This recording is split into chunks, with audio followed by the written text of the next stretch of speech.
those days, you didn't just walk out of a marriage. And even if I had walked out, where would I go?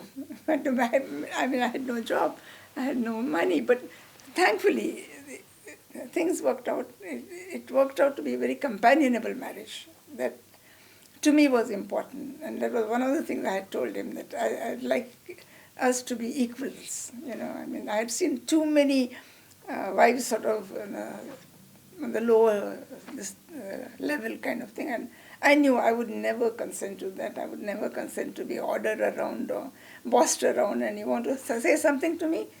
Tell me by my name. I've seen too many men calling their wives A.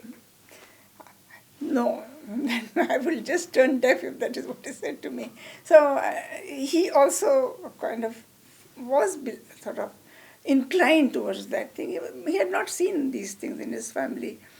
Took him some time, but he saw the sense of it. So I think that worked.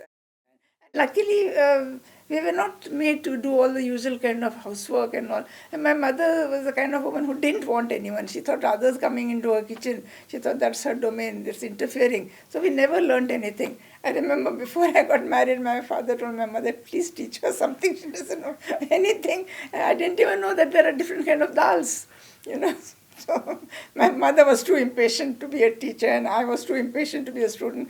So we both of us ignored my father's advice, and I learned as I went along. It was hard, but my husband knew cooking because he lived in a family where 3 days or 4 days in a month the women sit apart, don't do anything. And at one time it so happened that he was the only one in the family with his mother. So he had to cook, that thing called muddy.